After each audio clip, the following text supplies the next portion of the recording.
오늘 말씀 제목은 거룩한 종의 자유입니다. 거룩한 종의 자유. 거룩한 종의 자유.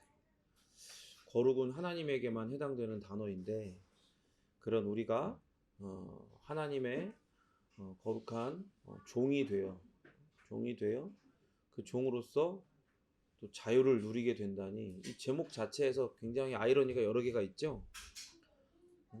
사람은 거룩할 수 없는데 거룩하다 하고 주인이어도 거룩할까 말까 하는데 갑자기 종이라고 말씀하시고 그러한 거룩한 종은 자유하지가 않잖아요. 그런데도 자유하다라고 이야기하시는 게 어떤 것인지 말씀을 통해 계속해서 또 듣고 깨달아 가기를 소원합니다. 1장과 2장을 통해서 갈라디아서 1장 2장을 통해서 바울은 자신이 전해준 복음을 떠나는 것은 곧 복음을 떠나는 것이라고 강력하게 경고했습니다.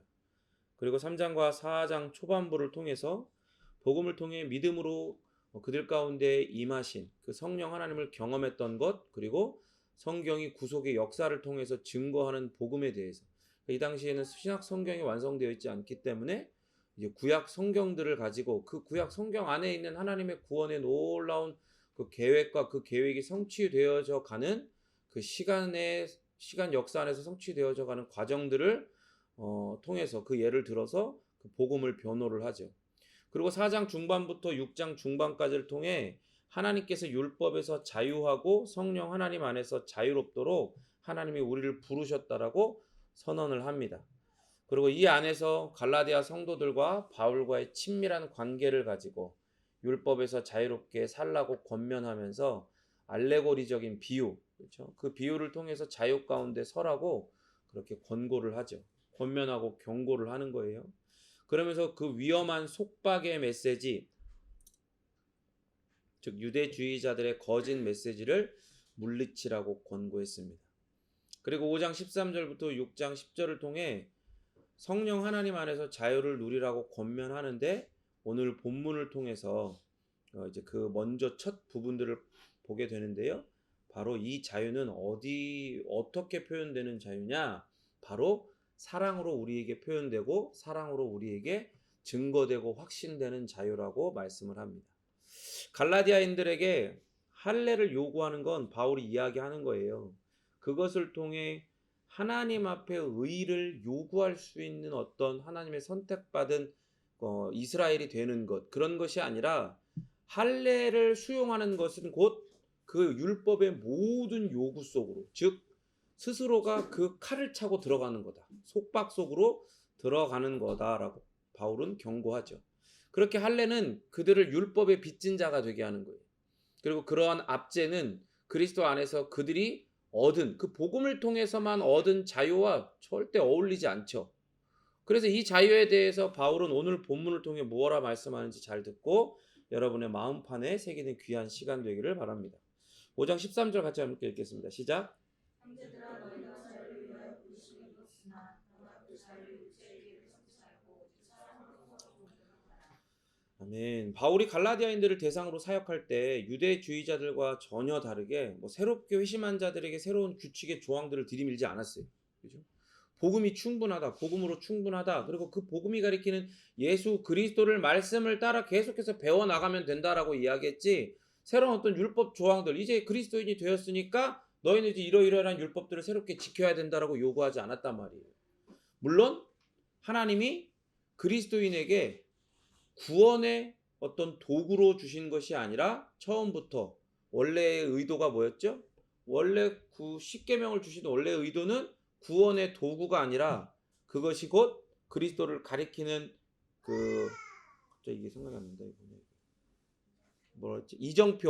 이정표인 동시에 그리고 구원을 선물 받아 이제 완전히 자유하게 된 자들에게 그 자유가 방종이 되지 않고 하나님이 말씀하시는 참된 선과 악을 구분하고 바르게 살아갈 수 있는 그러한 울타리가 되어지는 그러한 율법으로서 기능하게 하는 그런 율법으로 그 십계명을 남겨주신 거예요. 그러니까 그런 거 외에는 절대로 구원받은 이후에 새롭게 뭔가를 추가한 게 아니에요. 그러니까 지금 말씀드렸던 것처럼 십계명도 구원받은 이후에 새롭게 들이미는 게 아니다 이 말입니다.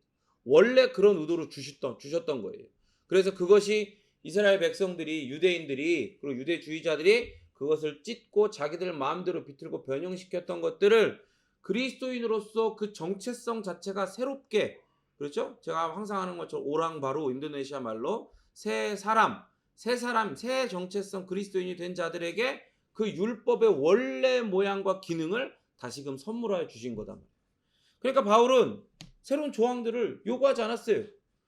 그런데 유대주의자들은 그런 요구들을 계속했죠. 할례를 시작해갖고 이제 쭉쭉쭉쭉쭉쭉 모든 제의적인 제사와 관련된 것도 그렇고 생활과 관련된 것도 그렇고 수많은 율법 속으로 이들을 쭉쭉 끌어당겼단 말이에요. 그러니까 그런 요구는 이 갈라디아 사람들을 율법의 노예로 만드는 거예요. 오히려 갈라디아인들은 하나님께서 이들을 뭐를 얻으라고 부르셨죠? 따라합니다. 자유를 얻으라고 부르셨어요. 자유를 얻으라고. 바울이 복음을 전한 당사자였지만 그들은 그 복음의 주인이신 하나님의 직접적인 부르심을 입었습니다. 여러분 이것을 믿으십니까? 그러니까 여러분들도 누군가를 통해서 복음을 듣고 회심을 경험하고 그리스도인이 되었지만 여러분들이 구원을 얻으라고 부르신 주체는 누구예요? 그 사람이 아니에요. 그 길을, 그 복음을 전해준 사람이 아니라 그 복음의 주인이신 누구십니까? 예수 그리스도 하나님, 성령 하나님이시랍니다. 삼일체 우리 하나님이 바로 여러분들을 부르신 그 주체시다 이 말입니다. 그렇게 구원에 이르게 하는 참되고도 유효한 부르심을 입은 거예요. 그러니까 여러분 이게 얼마나 신기하고 놀랍습니까? 똑같은 자리에서 똑같은 복음의 내용을 들어도요, 성령 하나님께서 그 부르시는 주체로서 그것을 우리에게 전달해 주시고 적용해 주셔서, 그러니까 쉽게 얘기해서 한 귀로 들어가고 한 귀로 나가야 이게 죄인의 상태에 어울리는 모습인데, 한 귀로 들어왔는데 나머지 귀를 딱 막고 못 나가게 하시고 그 복음의 말씀이 머릿속에서 계속 맴돌고 결국에 그것이 어디로 내려가요? 가슴으로 내려가고 우리의 영혼을 깨우는, 우리의 영혼을 다시금 살리는 그런 놀라운 복음의 말씀이 되게 하신다 이 말입니다. 그렇게 바울 사도는 이 그리스도인들 된 그 갈라디아인들이 이 복음 위에 굳게 서서 오직 그리스도만이 주실 수 있는 그 자유 안에서 믿음의 경주를 하기를 원했어요. 그래서 전에 그 믿음의 경주에 대한 그런 이야기들이 있었지 않습니까? 그래서 그걸 원한 거예요. 그래서 바울은 바로 전 9절 12절에서 유대주의자들에 대해서 가혹한 비판을 서슴지 않았죠. 그래서 마지막에 뭐라고 그랬어요? 그게 그렇게 좋으면 그 잘라버려. 할례가 그렇게 좋으면 잘라버리라고 해. 너네는 그네들 말 듣지 마. 유대주의자들 말 들을 필요가 없어. 거기에는 그 어떤 자유도 사랑도 아무것도 없으니까. 거기에는 오직 속박과 죽음밖에 없고 하나님이 말씀하신 영원한 저주의 심판만이 기다리고 있을 뿐이니까 그게 좋으면 그들 보고 잘라버리라고 얘기하라. 이렇게까지 정말로 노골적으로 비판을 했다 이 말이에요. 그리고 나서 이제 오늘 본문에서는 이 갈라디아 교인들에게 여전히 남아있는, 그들 괴롭히고 있는 문제들에 대해서 이야기하기 시작해요. 유대주의자들의 공격을 이제 분별하고 이겨냈다고 할지라도 이제 그들에게는 여전한 문제가 남아 있었어요. 그게 뭐냐? 바로 육체에 굴복하는 일이었습니다. 육체라고 이 번역된 이 헬라어는요, 사륵스라고 해요. 샤륵스라고 하는데 이게 단순하게 우리의 바디를 이야기하는 게 아니에요. 그러니까 육체라고 번역됐지만 이 개념을 이해를 하셔야 돼요. 우리의 이 바디를 말하는 게 아니라 하나님의 뜻대로 선하게 창조하신 이 바디를 이야기하는 게 아니라, 쉽게 얘기하면 우리가 항상 이야기하는 우리 안에 남아있는 죄성을 샤륵스라고 하는 거예요. 죄에 대한 본성, 죄에 대한 욕망, 옛 본성, 옛 자아, 옛 습관을 일으키게 하는 그것, 그 주체, 그게 바로 죄성이에요.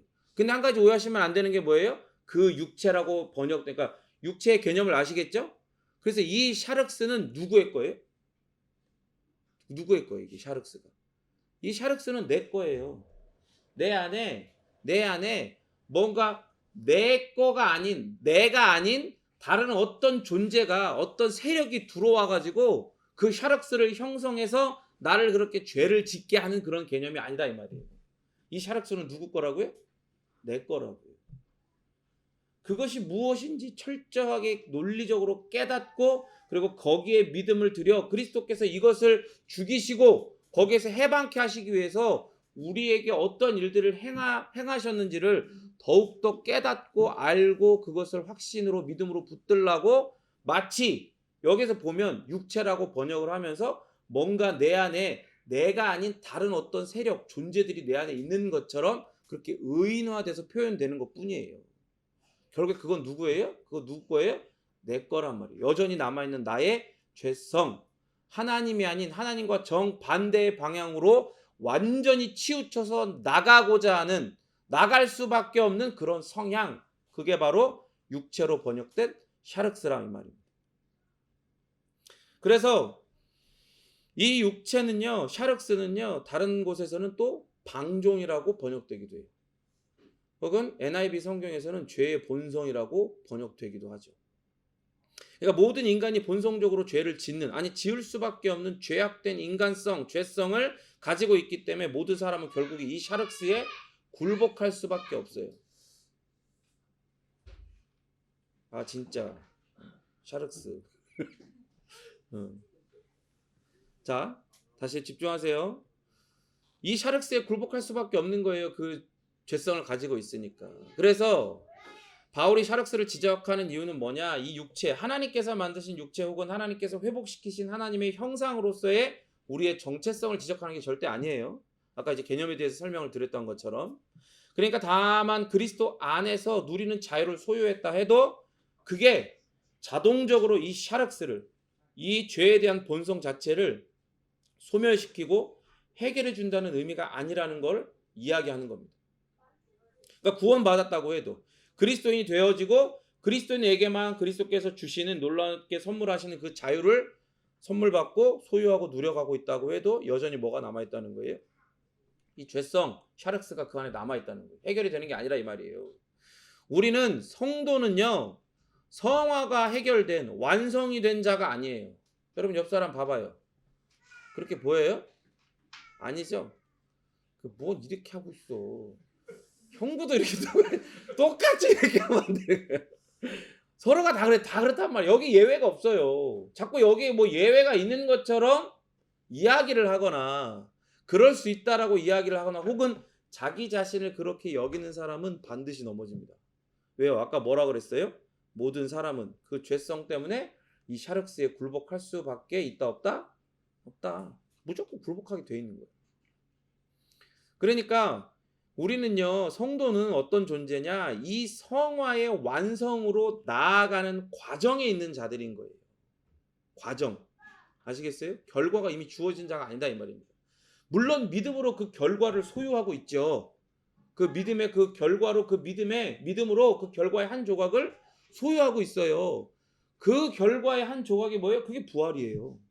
그게 부활. 완전히 성화되어지고 그것을 넘어서 영화되게 하시는 우리의 육신과 우리의 영혼, 그 전인 통일체를 완전하게 영화롭게 하여 주시는 하나님의 그 영원성을 덧입혀 주시는 그 거룩을 덧입은 그러한 존재성, 정체성을 갖게 되어지는 걸 그리스도께서 이 땅 가운데 부활하심을 통해 믿음으로 저 부활이 곧 내 부활입니다 라고 믿게 하셔서 그 완성을 어떻게 해요? 그 완성의 결과를, 그 결과를 한 조각을 가지고 있는 거예요, 이 땅에서. 근데 그게 이루어지는 건 언제다? 그리스도께서 이 땅에 다시 오시는 그날이다 이 말이에요.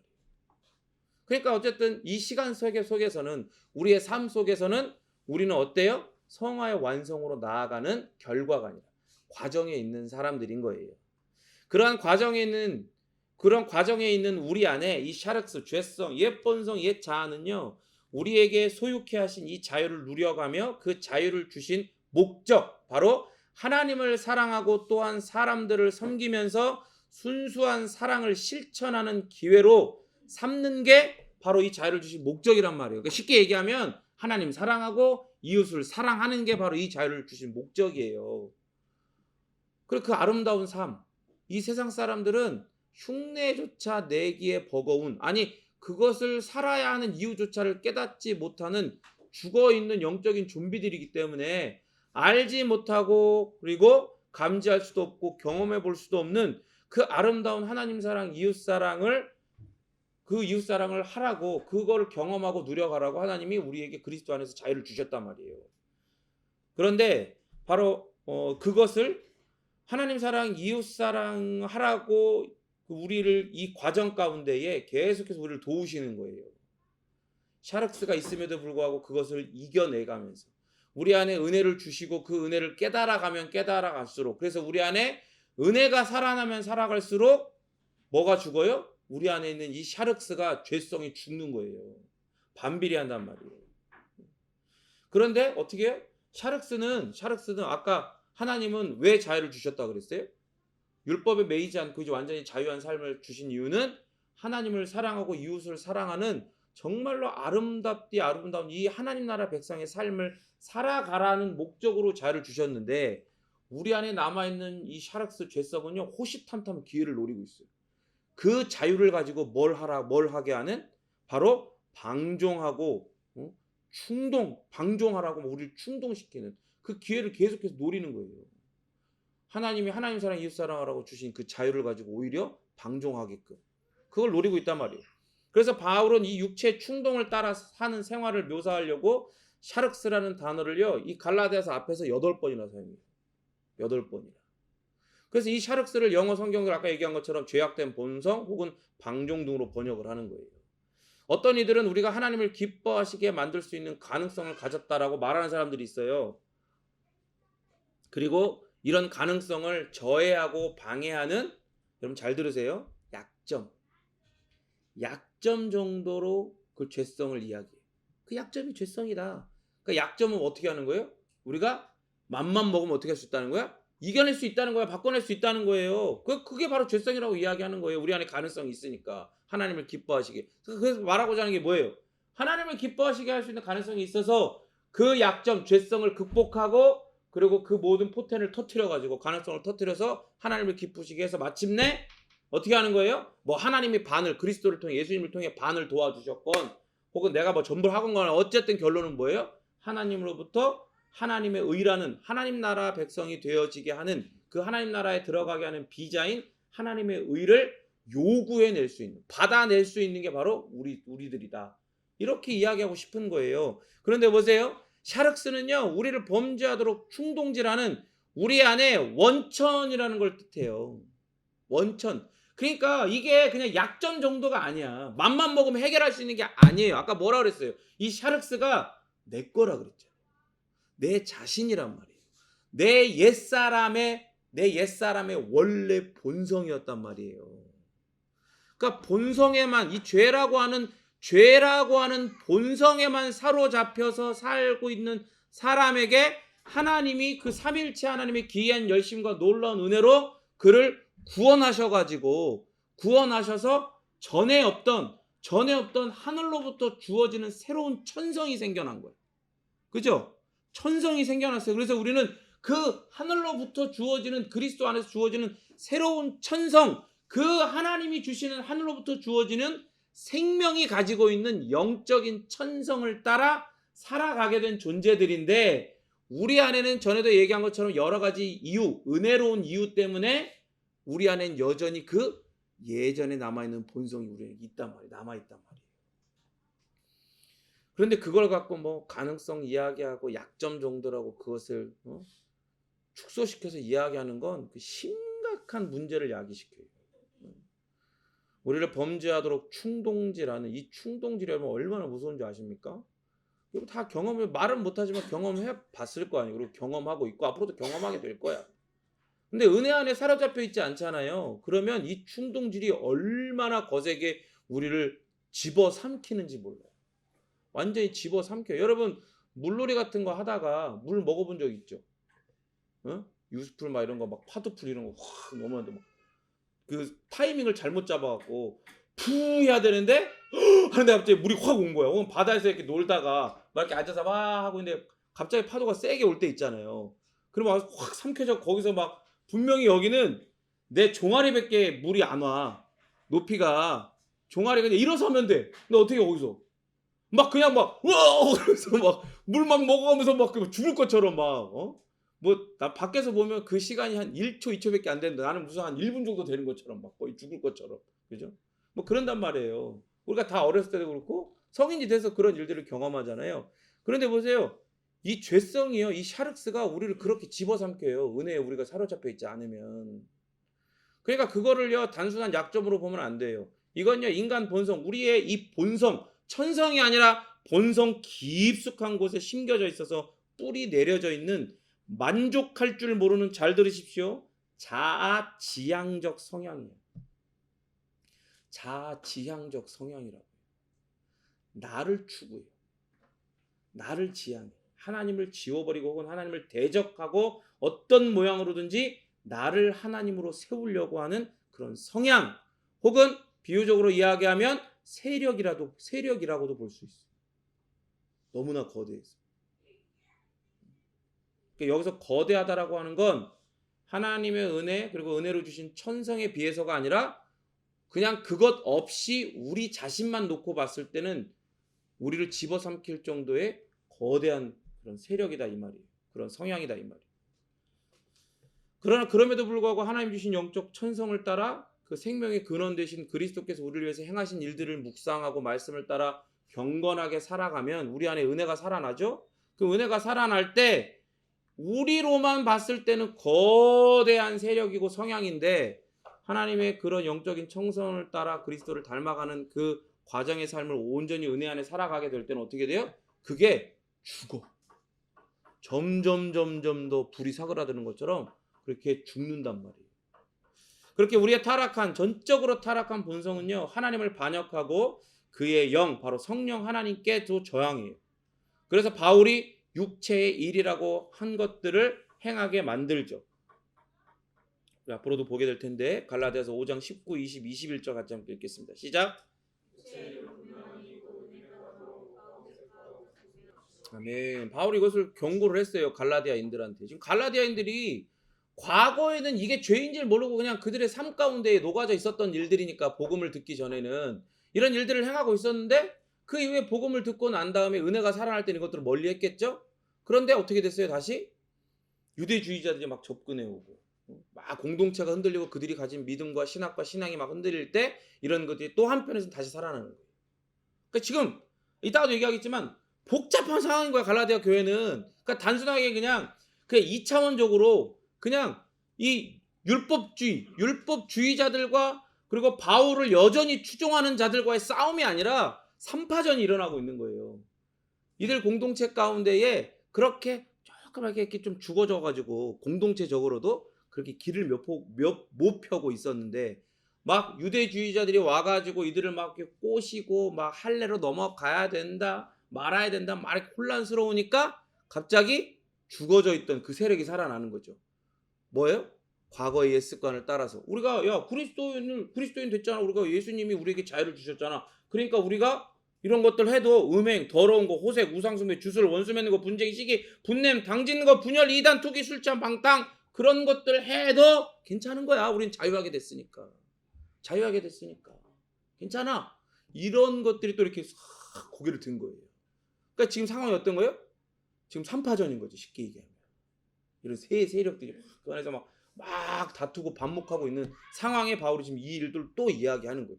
근데 가장 근본적으로 심각한 건 유대주의자들의 공격이 제일 심각하니까 그동안 계속해서 이야기하다가 이제 여기서 또 요 부분도 언급을 하는 거예요. 그래서 그 전에도 계속 샤륵스 8번이나 이야기를 했던 이유가 바로 그거라 이 말이에요.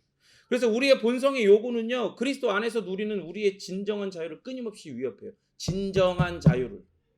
그래서 우리는 우리 육체 샤륵스를 통제하기 위해서 성령 하나님의 지속적인 도우심이 필요한 거예요. 그러니까 성령 하나님이 우리가 마땅히 빌 바를 알지 못해. 그게 뭔 말이에요? 우리가 항상 하나님의 은혜 가운데 예수 그리스도의 믿음의 연합 속에서 그리스도께서 우리를 위해 하신 일과 그의 아름다우심을 바라보면서 말씀을 통해 묵상하고 경건하게 있으면 좋겠지만 이 샤륵스가 우리 안에서 그 옛 본성이 호시탐탐 기회를 노리고 있어요. 외부적인 어떤 일들을 경험할 때마다 물론 그것들을 허락하셔가지고 우리를 결국에는 하나님이 기뻐하시는 그리스도를 닮아가는 선의 모습으로 선의 결과로 우리를 인도하시기 위해 그런 일들을 경험하게 하시지만 무슨 말인지 이해가 되시죠? 하나님이 허락을 하신단 말이에요. 그런 일들을. 근데 하나님이 그거를 우리를 시험하는 건 아니에요. 왜? 생각을 해봐요. 예수 믿지 않는 사람들도 이 세상 가운데 살아가면서 수많은 어려움과 고난들을 당하잖아요. 그렇죠? 거긴 동의가 되시죠? 근데 그리스도인들은 똑같이 그런 고난과 이런 모든 걸 당하는 것이 하나님이 그것들 왜 허락하시냐? 그걸 통해 하나님은 우리를 더욱더 그리스도를 닮아가는 이 과정 가운데서 우리 안에 은혜가 살아나게 하고 우리 안에 있는 이 샤륵스, 죄성이 죽어지게 하는 그런 결과들을 우리에게 주시고자 그런 일들을 행하신단 말이에요. 그런데 그게 확 다가올 때, 그런 어려움들이 확 다가올 때 우리 안에 뭐가 있다 그랬어요? 우리 안에 호시탐탐 노리고 있는 걔가 누구라 그랬어요? 샤륵스.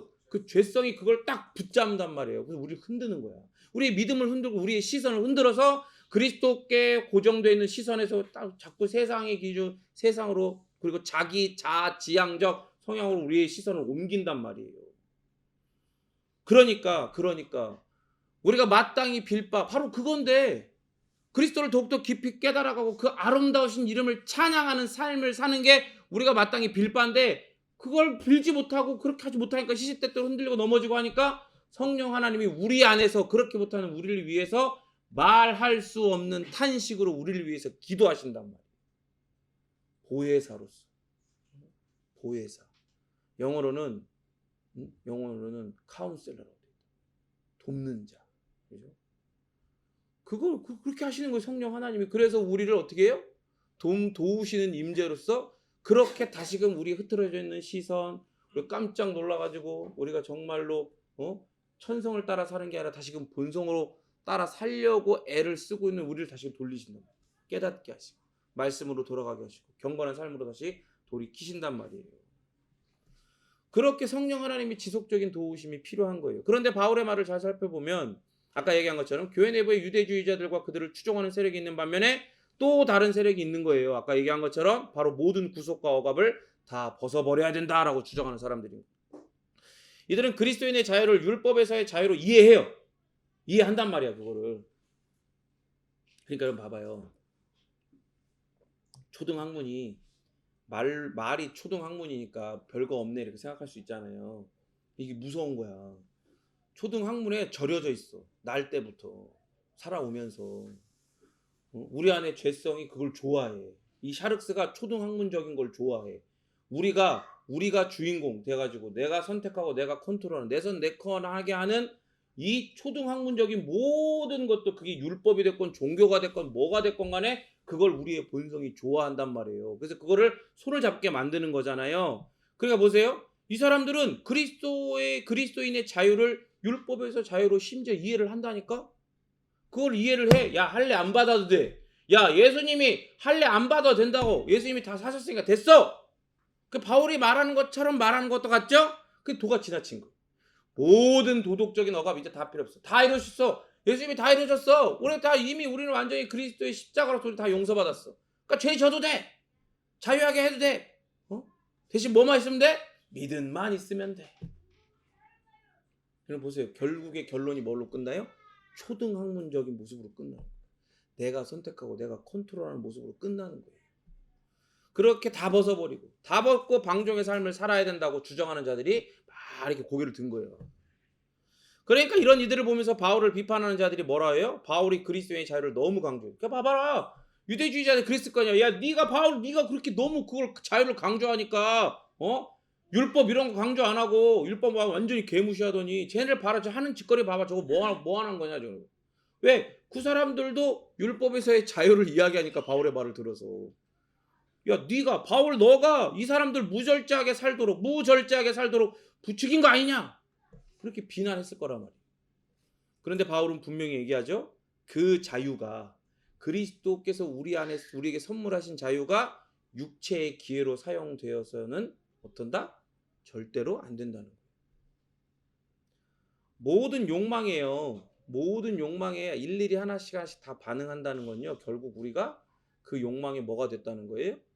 그렇지. 주인이 아니라 노예가 됐다는 거야.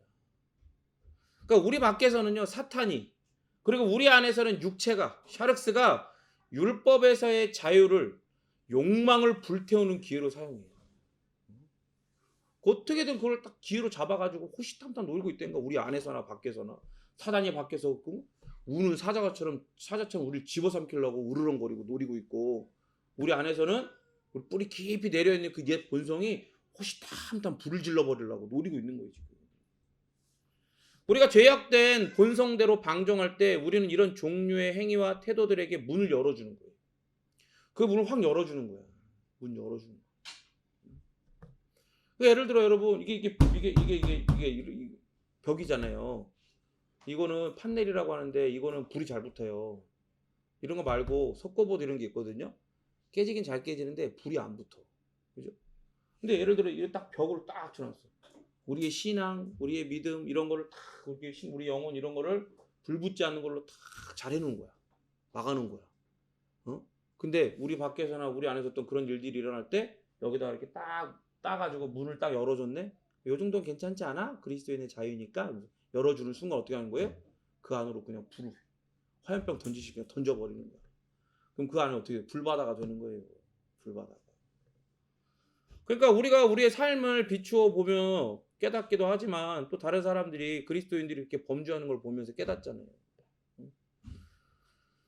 그러니까 무조건 막 비판하고 막 비난하고 막 어떻게 그리스도인이 저럴 수 있냐. 그렇게 물론 이렇게 정당한 비판을 해야 되지만 그렇게 비난하면 안 되는 거야. 누구든지 그럴 수 있어. 은혜 안에서 벗어나는 순간 자기가 지금 성화되어져 가는 과정에 있다라고 생각을 해야지 자기가 이미 그 결과를 가지고 있고 내가 바로 그 결과다라고 자기가 착각하는 순간 그렇게 불질러지는 거예요. 그리고 잡아먹고 사탄이 사자처럼.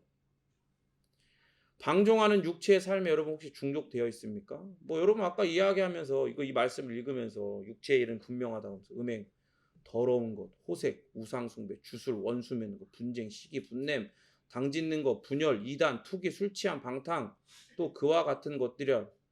난 이 정도까지는 아닌데? 이렇게 생각할 수도 있어요. 근데 바울의 이 말을 잘 들으세요. 또 그와 같은 것들이라. 네? 그와 같은 것들이라. 그래서 뭐라 그래요? 전에 너희에게 경계한 것 같이 경계한다고 얘기하잖아요. 그러니까 복음이 이들에게 처음 들어갔을 때부터 이들은 그들의 삶 가운데 원래의 본성을 따라 그러고 살았던 사람들이었던 거예요.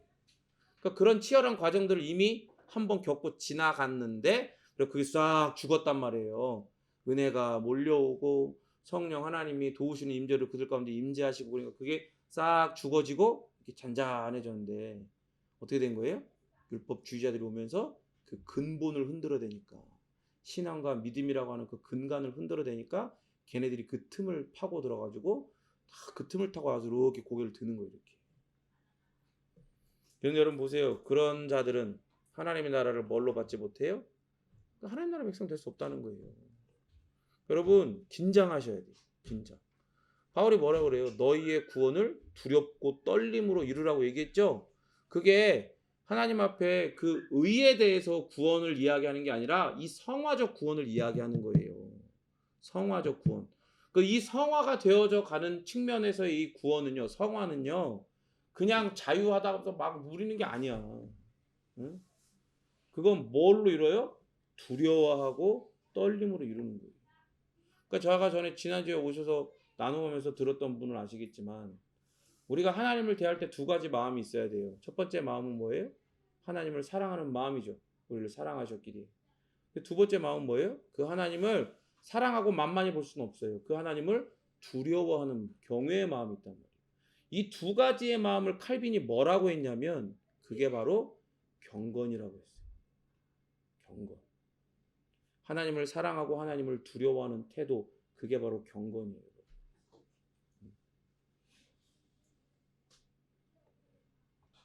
여러분 보세요. 성화는요, 뭘로 이루어져요? 결국엔 경건으로 이루어진단 말이에요.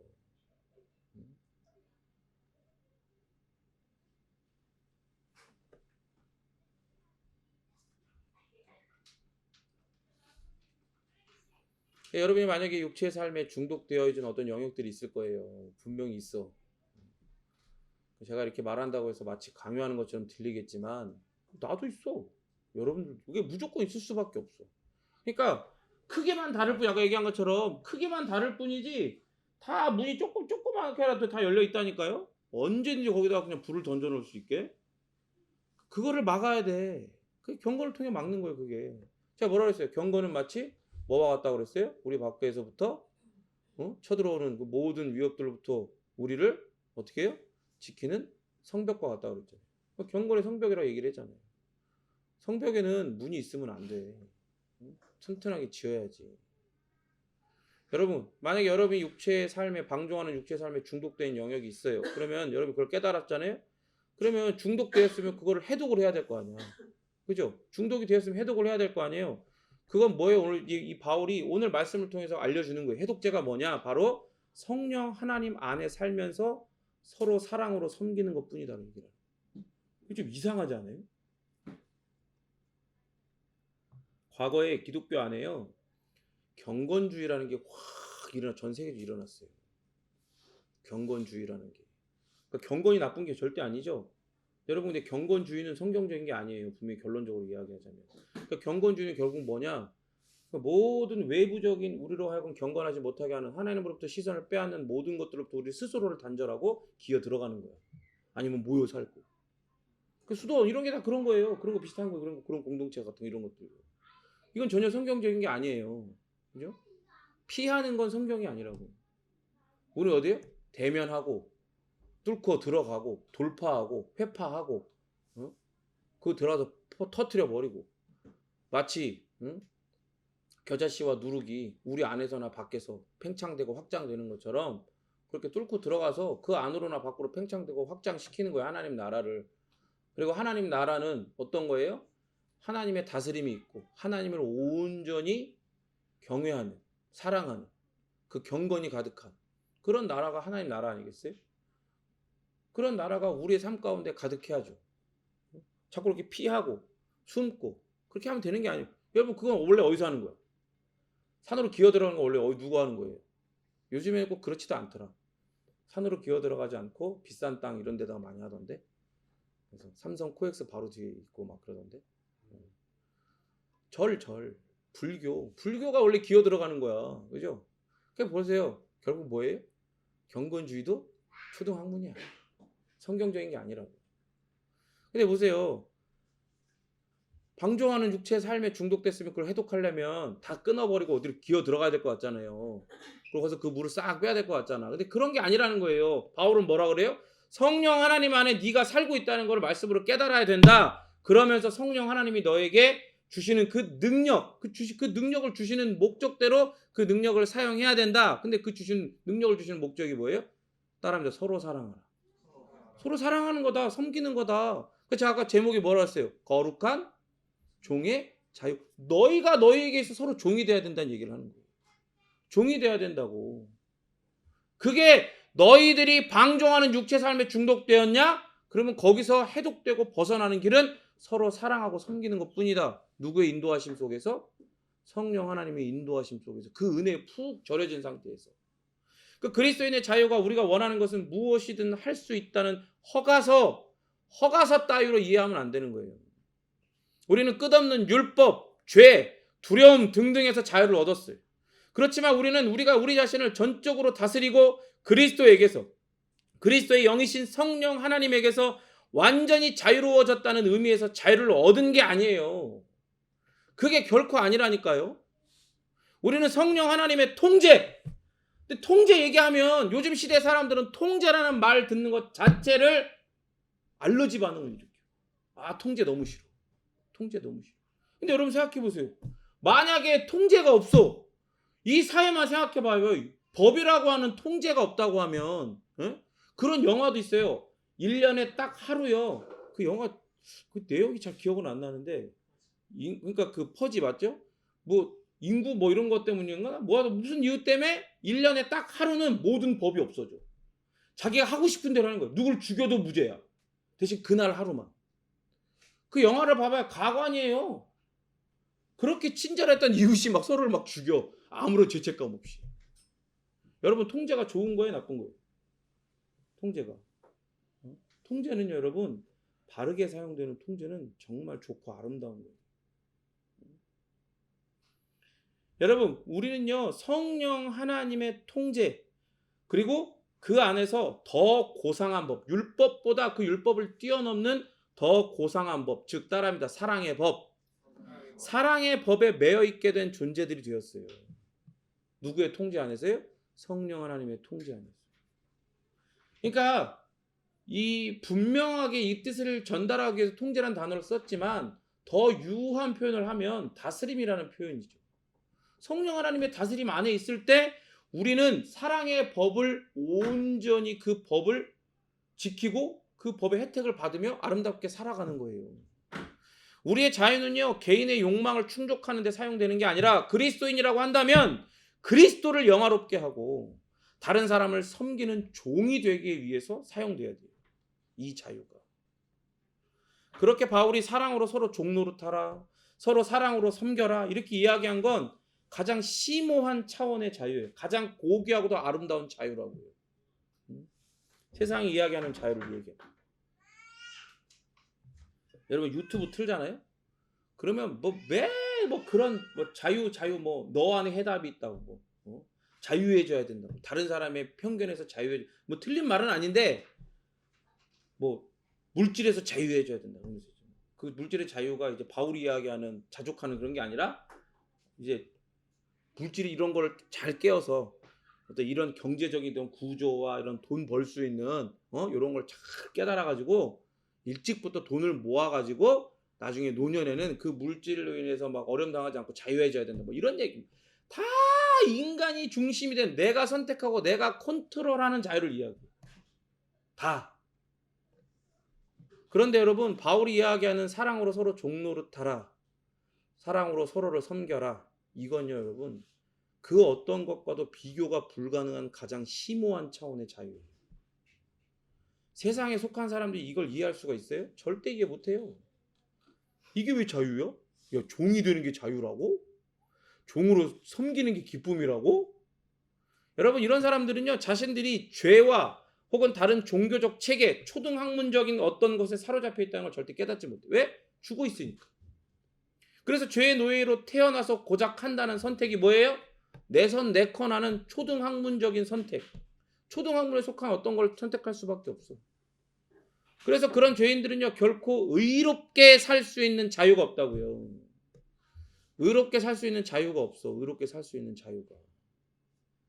여러분 그리스도께서 우리에게 자유를 선물하신 이유는 뭐냐면요. 그 자유를 통해 서로를 사랑으로 섬겨서 정말로 의롭게 살 수 있는 자유를 누리라고 그 자유를 주신 거예요. 그러나 성도된 우리에게는 이 자유가 있죠. 그래서 이 자유를 가지고 방종이 아니라 오히려 하나님의 기준, 그 율법에 따라 우리에게 원래 주신 그 원래의 의도대로의 선하디 선한 그 율법에 따라 자유롭게 사는 동시에 서로 섬기는 사랑을 통해 하나님을 따라합니다. 영화롭게 하는 거예요. 소요리문답 일문일답이 뭐예요? 사람의 제일된 목적, 사람이 이 땅에 태어나서 살아가는 제일된 가장 큰 우선순위, 바꿀 수 없는 우선순위가 뭐냐? 하나님을 어떻게 하는 거예요?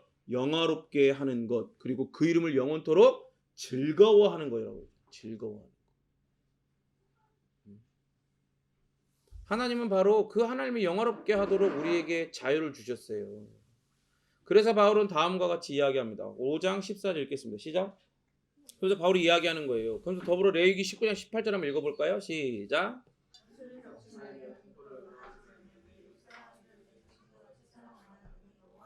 아멘. 바울이요 레위기 말씀을 이용해서 단 하나의 계명, 바로 하나의 말씀이 전 율법, 전 말씀을 요약하고 있다라고 이야기해 주는 거예요. 사람이 이웃을 사랑하는 거,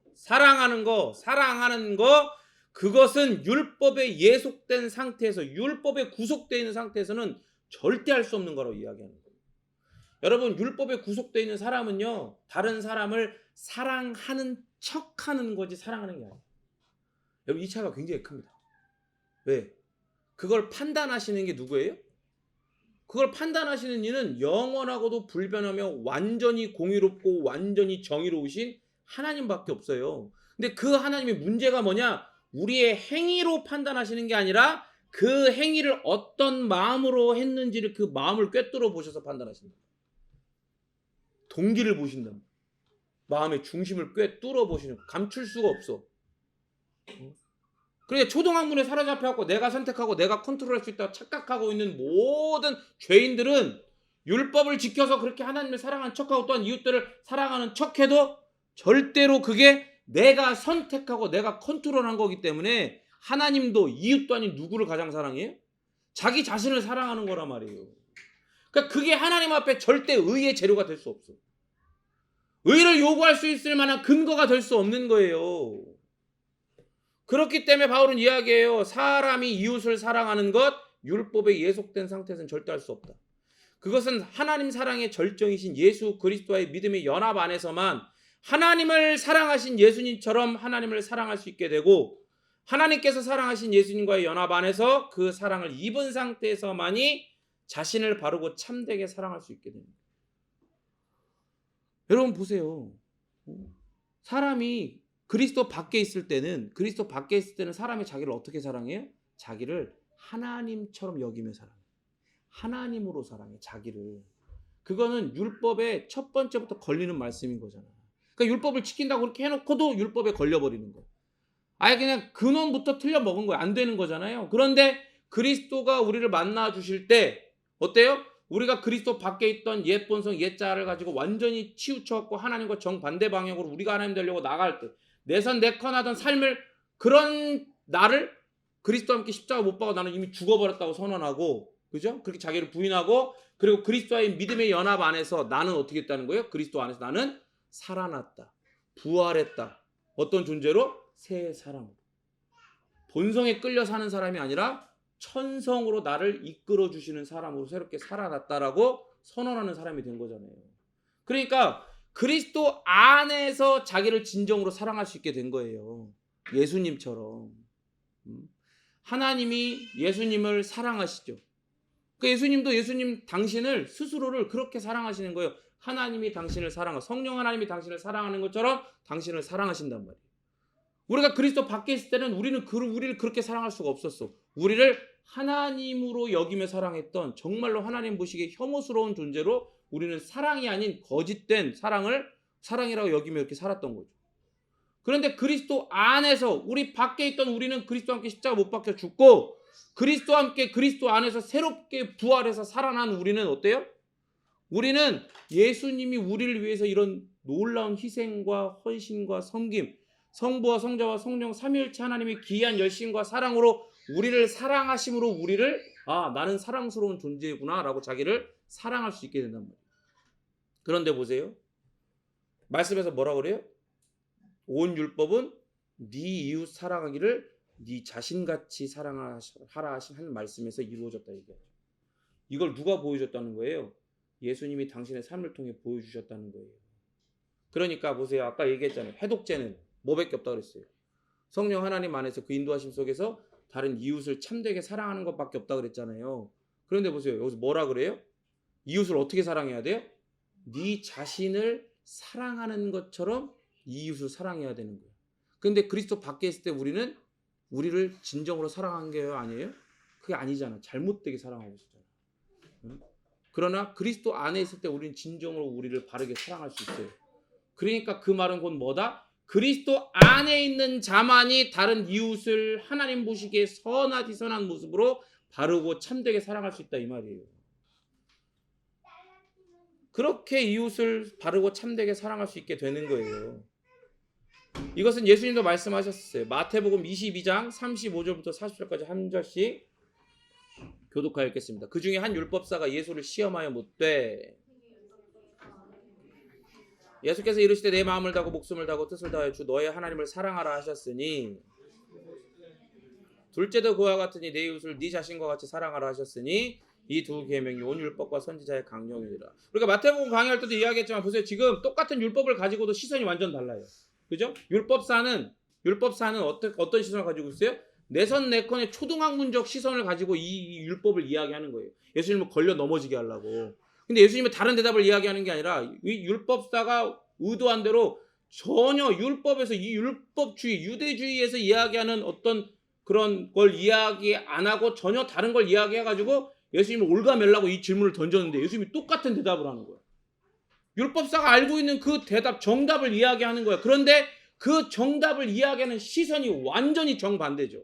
율법사는 하나님을 내 마음과 목숨과 뜻을 다하여 하나님을 사랑하라 했고, 그게 첫째 되는 계명이고 둘째도 그것과 같은데 이웃을 네 자신처럼 사랑하라 했다. 이게 바로 온 율법과 선지자의 강령. 그러니까 이게 구약 전체가 하는 말씀이라는 얘기래요.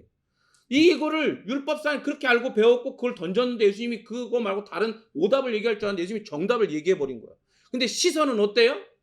이 모든 게 하나님을 사랑하고 이웃을 사랑하는 게 율법사는 그런 척만 하면 된다라고 율법을 배웠어. 그렇게 가르치고 있는 자예요. 그런데 예수님은 어때요? 진짜를 이야기한 거예요. 왜? 이 말씀은 사람이 만들어낸 게 아니라 율법, 이 선지자들에게 하나님이 어떻게 해요? 주신 말씀이니까. 모세를 비롯해서 그 이후에 사람들에게 하나님 사랑, 이웃 사랑의 율법을 선지자들에게 계속해서 이야기했던 것입니다. 그리고 결국엔 그거를 이는 누구밖에 없다고 선지자들을 통해서 항상 예언하셨어요? 예수 그리스도만이 이 율법을 온전히 성취하실 거다라고 이야기한 거다 말이에요. 그러니까 바울이 말하는 이루어졌다 그랬잖아요. 온 율법은 내 이웃 사랑해를 내 자신과 같이 하라 하신 말씀에서 어떻게 했다고 그래요? 이루어졌다라고 얘기하죠. 본문에서 이 율법이 이루어졌다. 이게요, 모든 율법을 요약한다는 뜻인 동시에 이 율법이 성취되었다는 뜻이에요. 원문을 보면. 그러니까 모든 율법을 온전히 성취하신 예수님을 머리로, 그리고 그 예수님이 머리가 되셔갖고 그 머리의 몸으로서, 지체들로서 부름받은 교회는요, 성령 하나님의 능력을 통해 서로 사랑으로 행하면 어떻게 된다는 거예요? 그 율법이 성취되어지는 거다. 아니, 더 자세하게 얘기하면 그 율법의 성취를 예수님이 하셨는데 예수님이 하신 그 율법의 성취에 믿음과 사랑과 소망으로 동참하게 된다는 거예요.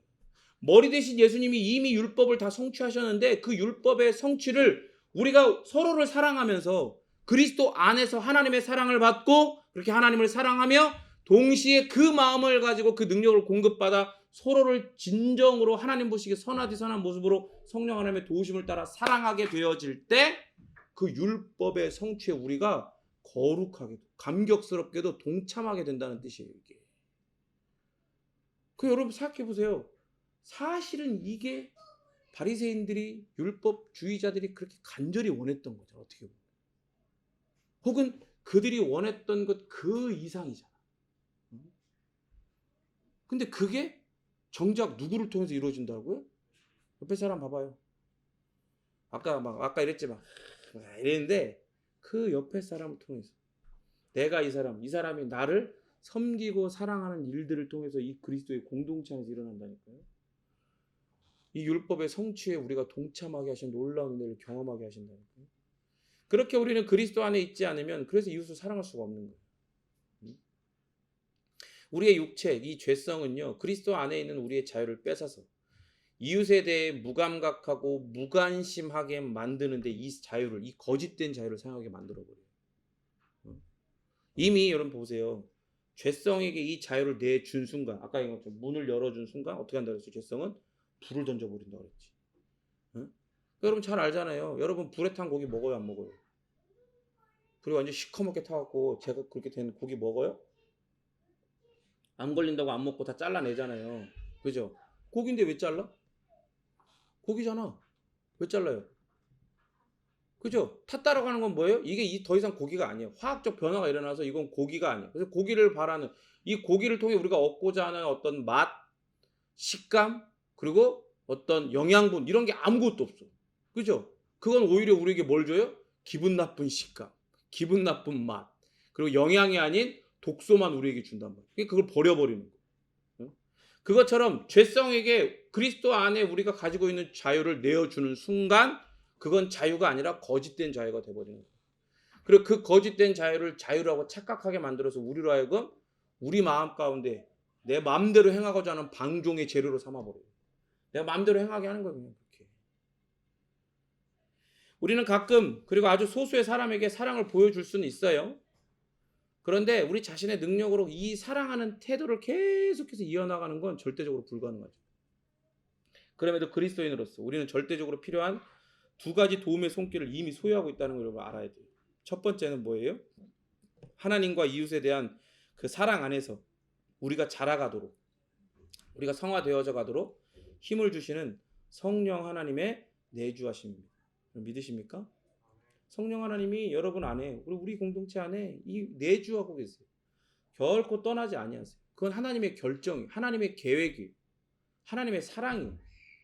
하나님의 계획과 하나님의 결정과 하나님의 사랑은 절대적으로 하나님의 불변함이 묻어 있어서 번복되어지거나 변질될 수가 없어. 바뀔 수가 없어. 우리의 어떠한과 상관없이 하나님의 결정이기 때문에. 그래서 하나님은 성령 하나님을 통해 우리에게 또 다른 보혜사, 도우시는 임재로 성령 하나님을 보내셔서 우리를 그렇게 살아가도록 도우신단 말이에요. 그리고 그게 소망이 되도록 도우신단 말이에요. 두 번째는 어떤 도움의 손길을 이미 소유하고 있어요? 우리가 마땅히 해야 함에도 불구하고 사랑하고 섬기지 못할 때 있잖아요. 그죠? 있어요. 그럴 때도 우리를 용서하시고 사랑하시는 바로 그 그리스도의 사랑과 용서하심, 그 도우심의 손길이 우리를 떠나지 않아요. 우리는 그 안에 있는 거예요. 이렇게 우리를 구원하시고 함께 하시면서 용서하시고 사랑하여 주심으로 성화로서의 구원을 이루어가게 하시는 하나님께 감사를 모든 모양으로 드려야 되는 거예요. 그러니까 여러분 보세요. 여러분들이 이렇게 예배하는 것도 바로 그런 모든 모양 중에 하나고, 여러분들이 헌상을 드리는 것도 모든 모양 중에 하나고, 여러분의 재능을 드리는 거, 여러분의 시간을 드리는 거, 여러분의 어떠한 것을 드리는 모든 것이 다 하나님 앞에 감사랍니다. 감사. 그러니까 이런 것들을 깨닫게 하시는 하나님의 은혜가 있잖아요. 이렇게 말씀을 듣고 깨닫고 말씀을 묵상하며 깨닫고 할 때 우리는 하나님 앞에 어떻게 감사해야 돼요? 따라합니다. 신속히 감사해요. 그거 재고 계산하고 굴리고 그런 거 하면 안 돼요. 신속히. 왜 신속히 하라고 할까요? 재고 머리 굴리는 순간 우리 안에 호시탐탐 노리고 있는 뭐가? 샤륵스, 죄성이 그걸 빼앗아 버린다.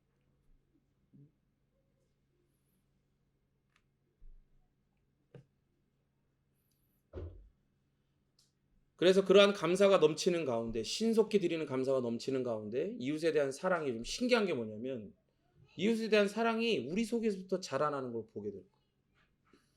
사람들은 이야기하죠. 자꾸 착한 일을 하다 보면 자기가 그런 사람이 된대. 근데 성경은 바울은 이야기하는 거예요.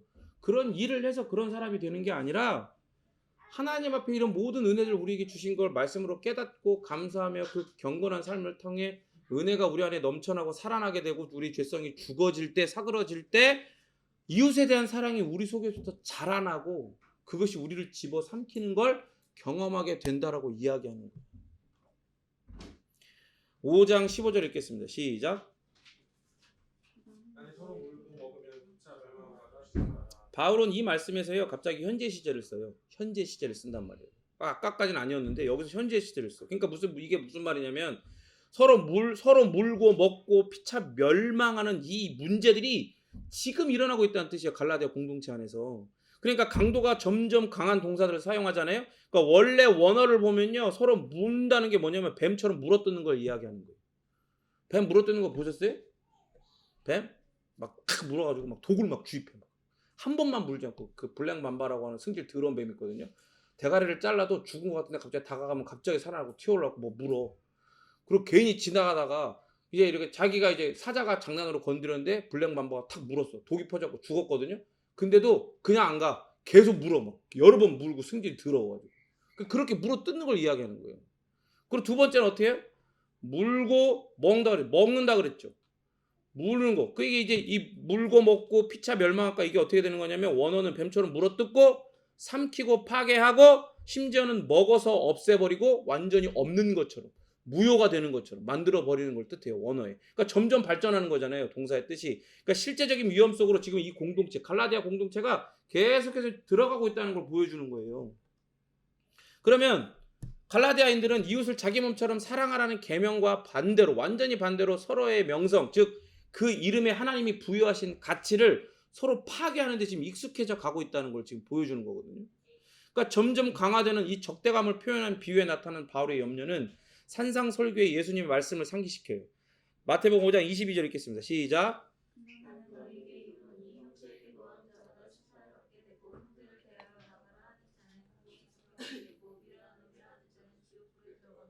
아멘. 그러니까 보세요, 여러분. 은혜가 살아나고 죄성이 우리 안에 죽어져서 그때 어떤 걸 보게 된다고 그랬어요? 우리 안에 형제들을, 이웃들을 서로 사랑하는 마음이 이렇게 일어나고 자라가게 되는 걸 발견하게 된다고 그랬잖아요. 예수님이 이 말씀 봐봐요. 형제에게 노해, 심판을 받게 되고 형제에 대해서 나가라, 이 멍청이라고 얘기하는 사람은 공에 잡혀가도 미련한 놈이라는 자는 지옥불에 들어가. 그러니까 형제에게 노하고 형제한테 멍청하다 그러고 미련한 놈이라고 욕하는 사람은 그 안에 지금 뭐가 살아나고 뭐가 죽어 있다는 거야. 은혜가 살아나는 게 아니라 은혜가 죽어지고 죄성이 죽어지는 게 아니라 죄성이 살아나고 있다는 걸 이야기하는 거예요. 그런 자는 어떻게 된다는 거예요? 지옥불에 들어간다는 거예요. 경고하시는 거예요. 그러니까 사랑의 동기를 상실할 때 다른 사람을 비판하는 태도를 보여요. 사람이. 사람이 그런단 말이에요.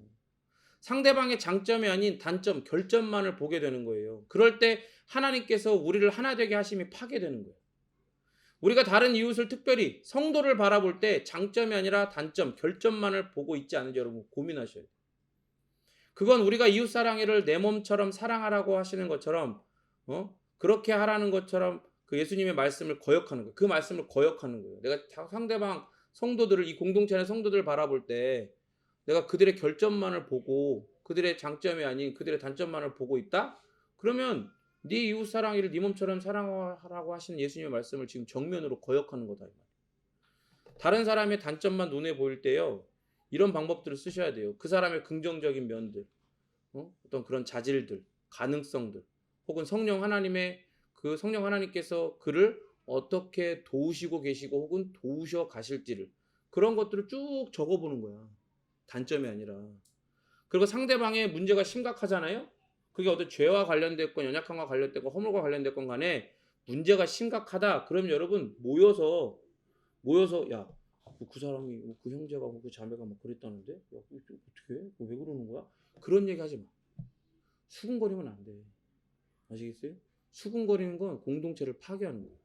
수군거리지 말고 성경의 방식대로 우리가 마태복음 강의 통해 배웠죠. 뭐 하라 그랬어요? 따라합니다. 엘렌코 성도의 교제가 있어야 되는 거예요. 그게 무슨 말이냐? 성경에서 가르쳐 준 대로 해요. 뭔가 연약함이 있고 그렇게 하고 있으면 근데 그걸 나만 봤어. 나한테만 들켰네? 그럼 다른 사람한테 꼬질러 일러 바치고 막 수고수고 거릴 게 아니라 어떻게 해요? 조용히 말하지 말고 그 사람한테 직접 찾아가야 돼요. 용기 있게. 관계가 껄끄러지건 뭐 그 사람 인정을 하냐 아니 이런 거 다 생각하지 말고 그게 하나님이 이웃을 어떻게 내 몸처럼 사랑하라고 하신 거에 순종하는 거니까 찾아가서 당신 이렇게 하면 안 됩니다. 나만 알고 있을 테니 어서 회개하고 돌이키십시오. 이야기하는 거예요. 이야기하는 거예요. 그런데 만약에 당신이 이 기회를 하나님이 나를 통해 당신에게 주신 이 기회를 그냥 우습게 여기고 고치지 않는다. 그러면 다른 사람과 함께 찾아오겠습니다. 그 여러 명한테 막 교회에 막 이렇게 수근수근 거리겠다는 얘기가 아니라 기회를 한번 주고 그랬는데도 돌이키지 않아. 그러면은 이 교회에 뭐 예를 들어 뭐 리더가 있고 누가 있고 하면 그 사람들과 함께 이야기하고 찾아가서 다른 사람한테 이야기하지 말고 두세 사람이 함께 가서 다시 한번 권면하는 거야. 권고하는 거야. 얘기하지 않아요? 그럼 목사님한테 얘기하고 당회랑 같이 가는 거야. 그러다 얘가 말을 안 들어? 그럼 어떻게 되는 거예요? 그럼 이제 권징 당하는 거예요. 그 권징에도 또 절차가 있겠죠. 예를 들어 뭐 처음에는 뭐 성찬 금지, 그다음에 예배 금지. 그러다가도 그래도 회개하고 돌아오지 않아요? 그러면은 이 사람은 출교되는 거예요. 출교는 뭐예요? 이 사람은 그리스도인이었던 적이 없던 사람입니다라고 인정하고 내보내는 거예요. 그럼 하나님 말씀하세요. 땅에서 매면 어디서 매인다고요? 하늘에서 매고. 땅에서 풀면 어디서 풀려요? 하늘에서 풀립니다. 근데 이 모든 과정에서 다 뭐가 있는 거예요? 우리가 지금 이야기하고 있는 따라합니다. 사랑이 있는 거예요. 그렇게 사랑을 가지고 그 문제를 직면해야 되는 거예요. 수군거리지 말고. 갈라디아 교회처럼 신학적으로 분명한 문제가 있어서 서로 논쟁하더라도 그러니까 파가 갈리면 안 돼요. 파가 갈린다는 것 자체는 뭐예요? 지금 갈등하고 혼란을 겪는다는 거잖아요. 근데 이런 갈등과 혼란이요. 결국 공동체의 믿음과 증거를 파괴하고 결국 공동체 자체를 파괴해요. 뱀이 물어뜯는 것처럼 집어삼키는 것처럼 파괴한다고. 그러니까 근본적인 문제로 갈등하더라도 이 갈라디아 공동체가 근본적인 문제로 갈등하더라도 그리고 그걸 틈타서 또 이렇게 완전히 우리는 자유할 수 있다 하면서 헛소리하는 사람들이 일어나가지고 다 이렇게 방종하자 이런 사람이 있었고 삼파전 돼갖고 막 정신이 없어. 그렇다 하더라도 어떻게 해요? 반목하고 서로 원수처럼 여기면 돼요, 안 돼요? 안 되는 거예요. 우리는 그리스도께서 따라합니다. 피로 값주고 사신 공동체라 이 말이에요. 내가 피로 값주고 산 게 아니잖아. 그리스도가 피로 값주고 샀어. 그리고 네 몸처럼 사랑하라고 하신 거예요. 그렇게 여기지 않을 때 그냥 그 갈등과 혼란 가운데로 그냥 내버려 두면 어떻게 되는 줄 알아요? 여러분 그 아마존 이런 데는요 무서운 물고기들 많거든요. 근데 그 중에 이제 대표적으로 공포 영화도 많이 나왔던 뭐 무슨 물고기 있어요? 피라냐가 있다면 피라냐 같은 게 있는 애가 영화에 보면 약간 좀 과장되긴 했지만 어느 정도 사실이에요. 동물이나 뭘 딱 집어 넣으면 이빨이 멍청해갖고 애들이 막 물어뜯어. 그럼 피 냄새가 나면 애들이 돌아버려요. 그래가지고 막 엄청 물어뜯어갖고 순식간에 다 그거 잡아먹어. 뼈밖에 안 남는단 말이야. 그런데 얘네들이요 흥분하잖아요. 어떻게 하는 줄 알아요? 지들도 서로 막 물어뜯고 잡아먹어요. 여러분 우리는 성도지 피라냐가 아니잖아. 그죠? 그러면 이제 어떻게 해야 돼? 이제 어떻게 할 거야? 어떻게 해야 되나? 어떻게 우리가 피라냐처럼 살지 않고 성도답게 아름답게 서로 교제하며 내 몸처럼 내 이웃, 내 성도, 내 공동체를 사랑할 수 있는가? 그것은 다음 주에 하겠습니다. 같이 함께 기도하도록 하겠습니다.